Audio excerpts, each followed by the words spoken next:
The night Marcus Webb realized his family was never really his family. The air felt heavy in a way he couldn't explain. Dark clouds sat low in the sky, pressing down on the quiet street like they were waiting for something to break. Marcus was 14 years old, standing in the driveway of the only house he'd called home for 6 years, watching his adoptive father carry his life out piece by piece. A duffel bag, a cardboard box taped badly at the bottom, his old skateboard with cracked wheels that barely spun anymore. That was it. Everything he owned fit into the trunk of a car that wasn't even his.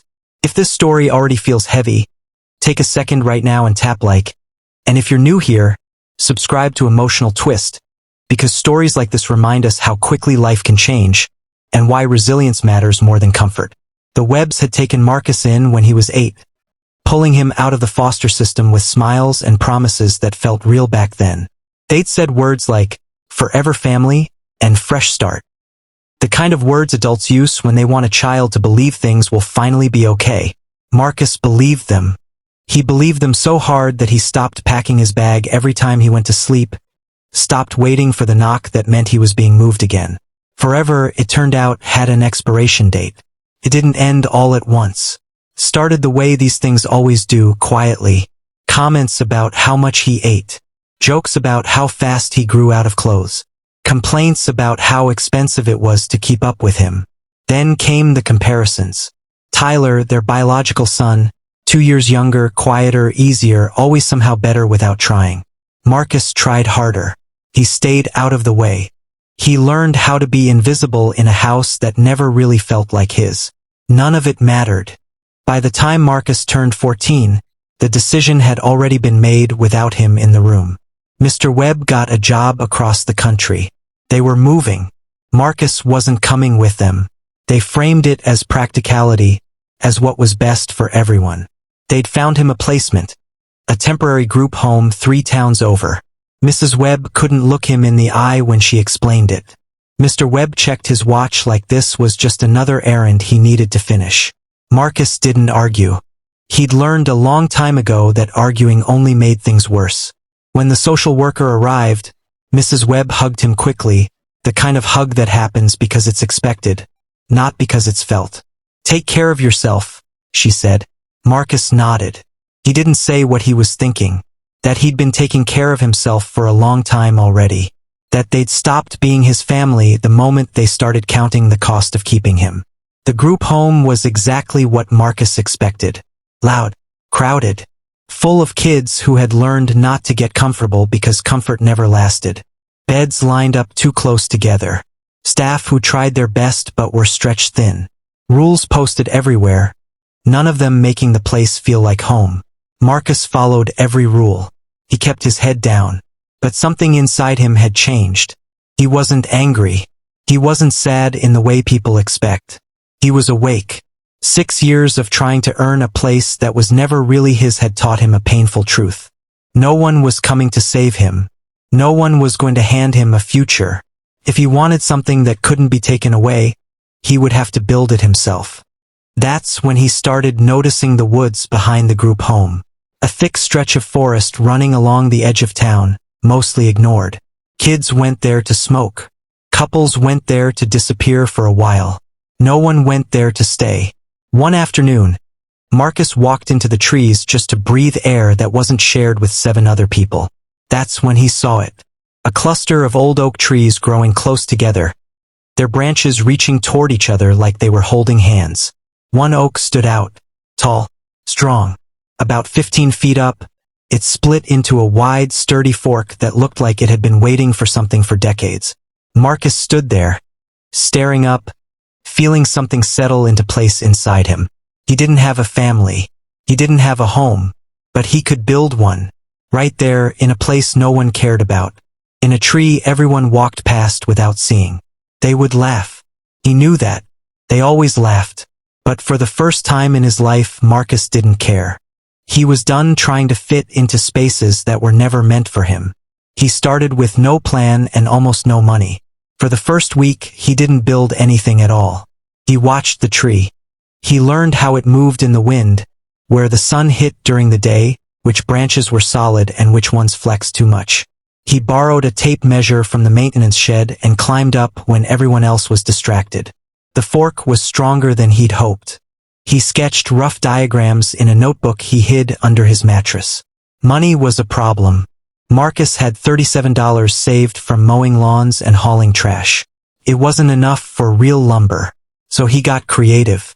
He checked dumpsters behind hardware stores.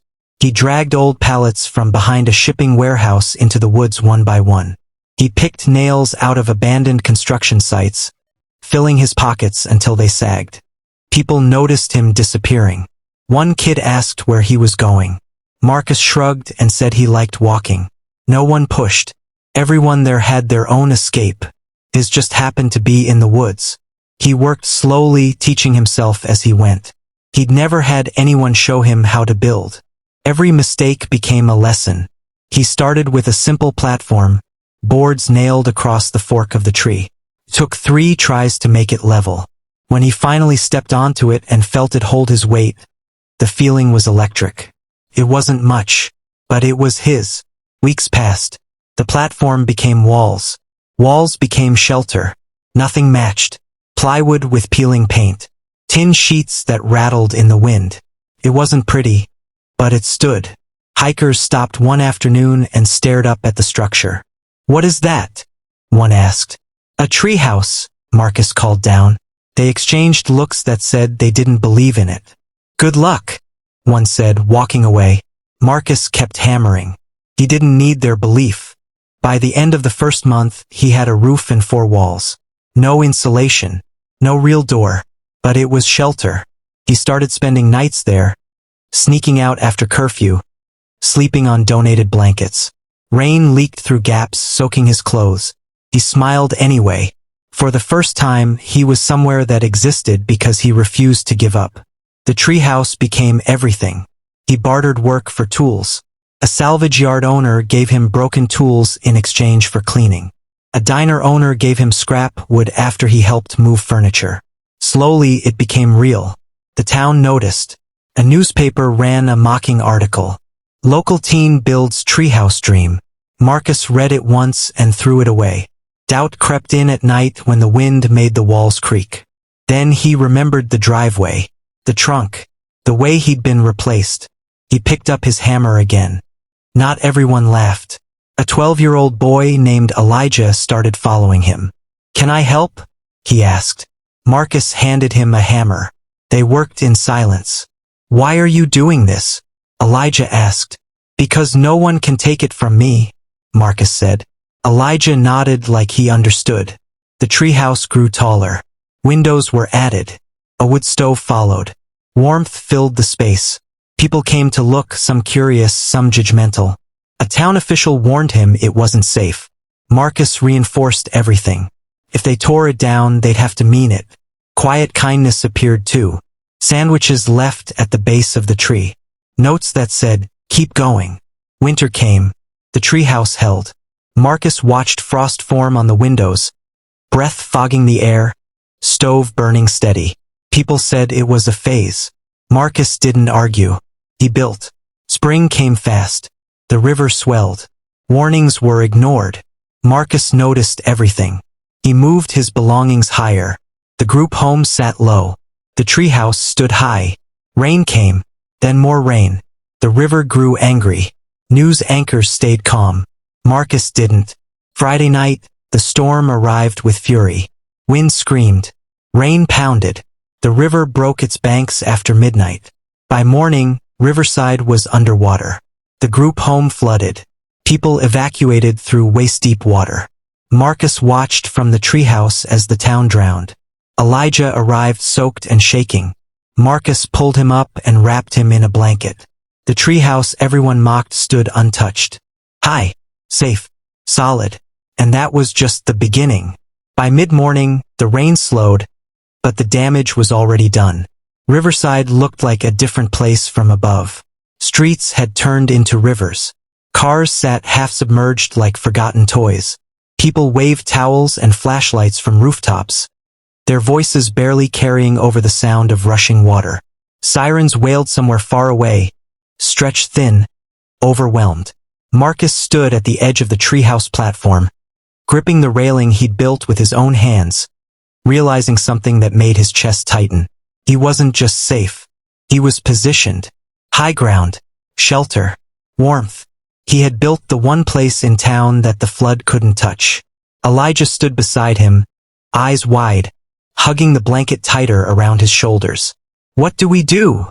he asked quietly. Marcus didn't answer right away.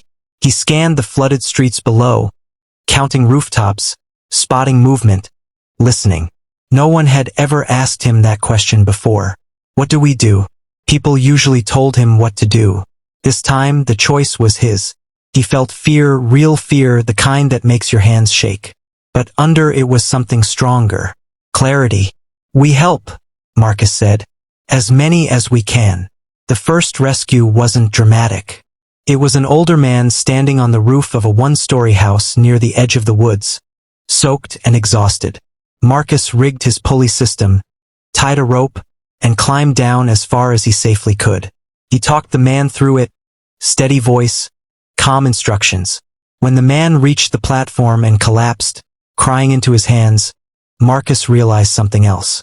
This treehouse wasn't just his anymore. It had become a lifeline. Word spread faster than Marcus expected. Someone shouted from a rooftop that there was a safe place in the woods. Someone else saw smoke from the chimney and followed it. By early afternoon, people were making their way through the water toward the trees, guided by Marcus's voice calling out directions. He worked non-stop. Rope up, pull, untie, reassure, repeat. Elijah helped however he could, handing supplies, holding ropes, doing his best to be brave. By nightfall, there were 9 people in and around the treehouse. Cold, tired, scared. Marcus rationed food, boiled water on the stove, and made space where there shouldn't have been any. He didn't sleep. Every creak of the tree, every shift of the wind kept him alert. This wasn't a project anymore. This was responsibility. Rescue crews finally reached their area the next morning. Boats moved through the flooded streets, crews stunned to find a group of people gathered safely in the trees. One firefighter stared up at the structure, shaking his head. "Who built this?" he asked. No one answered at first. Then Elijah pointed at Marcus. "He did." The firefighter climbed up, inspected the supports, the bracing, the stovepipe. "This thing saved lives," he said quietly. News cameras followed soon after. The same town that had laughed now wanted to understand. Interviews were filmed. Photos were taken. The treehouse was no longer a joke. It was a shelter, a refuge, a symbol. The article that ran this time had a different tone. Teen's treehouse becomes lifeline during historic flood. Marcus didn't read it right away. He was too busy making sure everyone else was okay. When the water finally receded, Riverside was left changed. Homes were damaged. Some were destroyed. People stood in muddy yards, staring at what they'd lost. The town council returned to the woods, this time without clipboards. They asked questions. They listened. One of them cleared his throat and said, "We were wrong." Marcus didn't say anything. He didn't. The group home reopened weeks later, repaired and dry. Marcus went back, but he wasn't the same. Neither was the way people looked at him. Teachers asked about his plans.